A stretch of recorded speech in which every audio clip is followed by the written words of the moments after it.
আর কুকে সকলকে ওয়েলকাম। আজ আমি রান্না করে দেখাবো পোলাও। এভাবে পোলাও রান্না করে আপনারা আলুর দম কিংবা মাংস চিকেনের সঙ্গে খেতে পারেন, খুব ভালো লাগবে। চিকেন, মটন সব কিছুর সঙ্গে খেতে পারেন।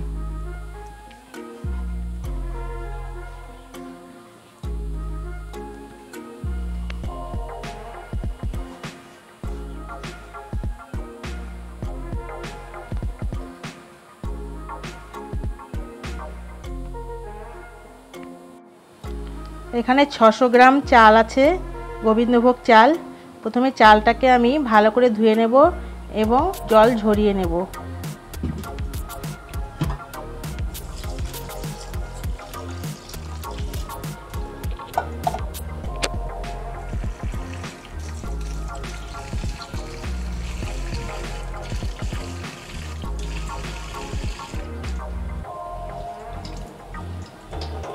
এইভাবে আমি আধ ঘন্টা রেখে দেব।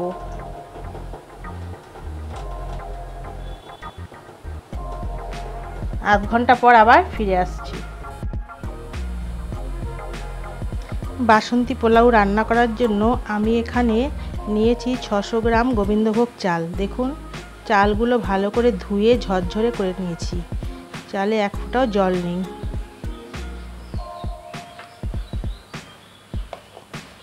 আর নিয়েছি তেজপাতা, শুকনো লঙ্কা একটা, এখানে নিয়েছি দারচিনি গুঁড়ো করে নিয়েছি, এখানে এলাচ নিয়েছি গুঁড়ো করে, এখানে লবঙ্গ একটু বেশি পরিমাণে নিয়েছি গুঁড়ো করে, এখানে আদা থেতু করে নিয়েছি, আর এখানে নিয়েছি কাজু কিশমিশ, আর এখানে নিয়েছি 3 চামচ চিনি, আর লবণ হলুদ তো নিয়েছি।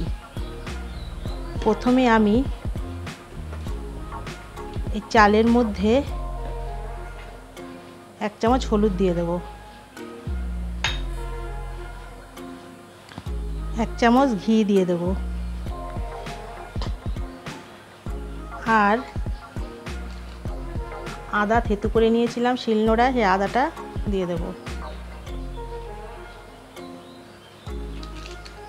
আর গুঁড়ো গরম মশলা দিয়ে দেব।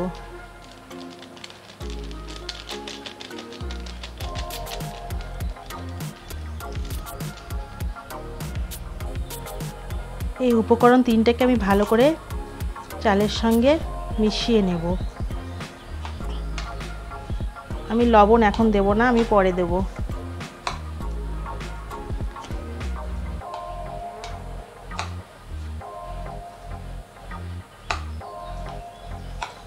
আর ভালো করে সব মেখে নেব।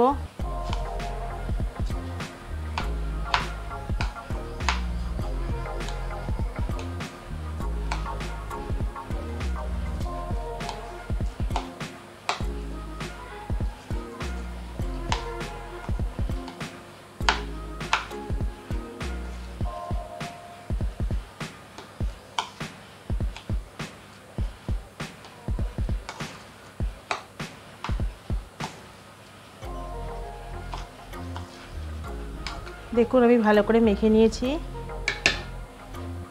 এবার আমি 15 মিনিট ঢাকা দিয়ে রাখব। 15 মিনিট পর আবার ফিরে আসছি। দেখুন, আমি কড়া বসিয়ে দিয়েছি। এবার কড়াতে 1 চামচ সাদা তেল দেব।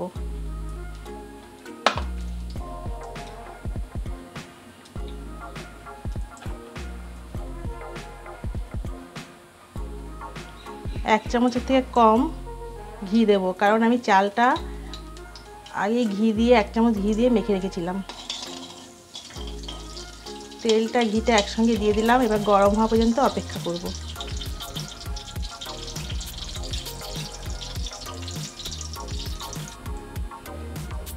দেখুন, তেল আর ঘি গরম হয়ে গেছে। এবার আমি শুকনো লঙ্কা, তেজপাতা, এলাচ,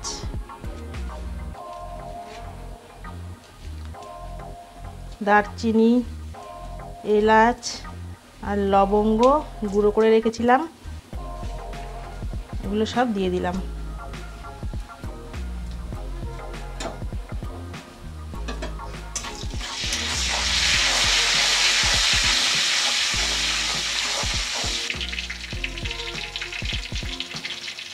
এবার কাজু কিশমিশগুলো দিয়ে দেবো, ভেজে নেব।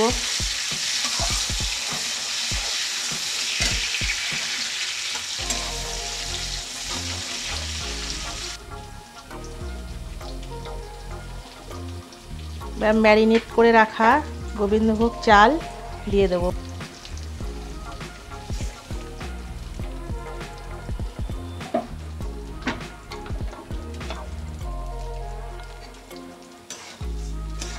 একটু ভালো করে কষিয়ে নেব।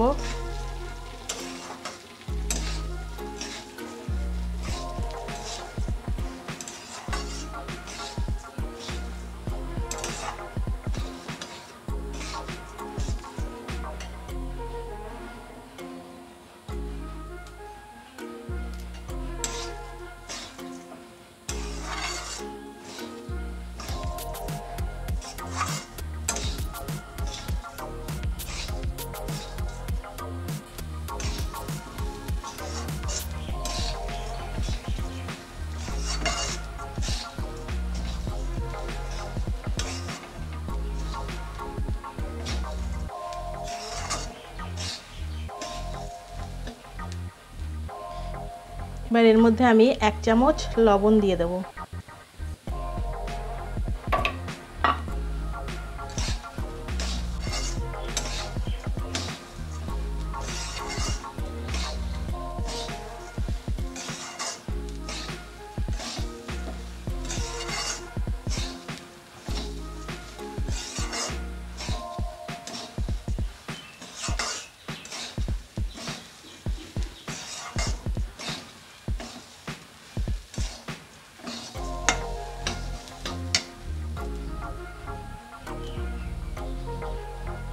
এবার 3 চামচ চিনি দিয়ে দেব।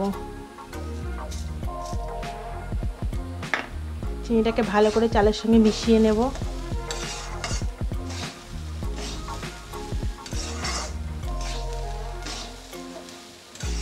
এভাবে আমি 10 মিনিট ধরে কষাতে থাকব।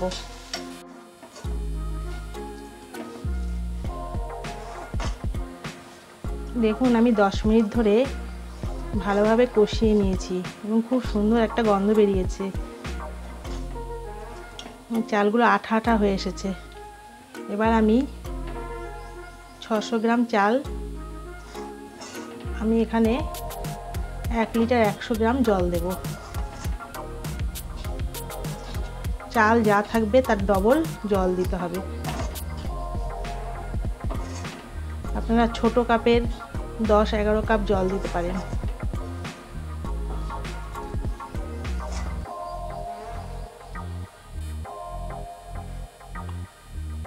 আমি ঠান্ডা জলই দিয়ে দেবো।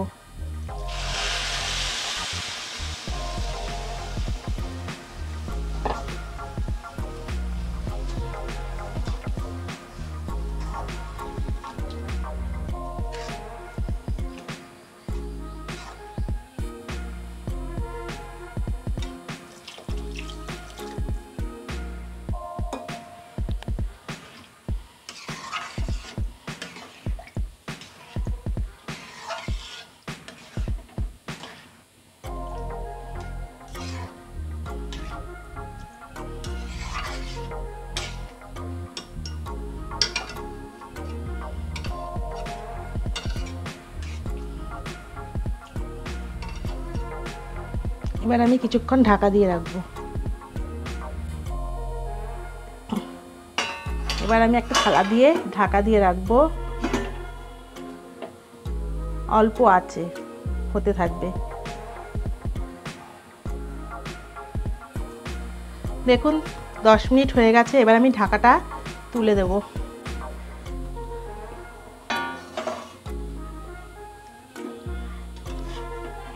দেখুন জল একেবারে টেনে গেছে, ঝরঝরা ভাত হয়েছে,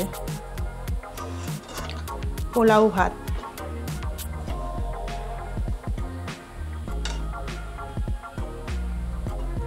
এই দেখুন ভাতগুলো ফুটে গেছে।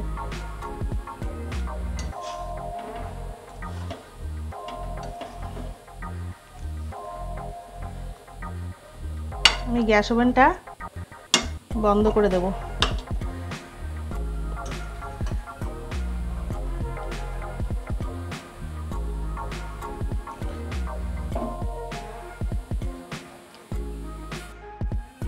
দেখুন আমার রান্নাটা এরকম হয়েছে। এভাবে আপনারা ঝরঝরে পোলাও রান্না করে বাড়িতে খাবেন, খুব ভালো লাগবে। যদি আমার এই ভিডিওটা আপনাদের ভালো লেগে থাকে তাহলে একটি লাইক, কমেন্ট, শেয়ার এবং সাবস্ক্রাইব করবেন এবং পাশে থাকা বেল আইকনটি অবশ্যই প্রেস করে দেবেন। সবাই ভালো থাকবেন, নমস্কার।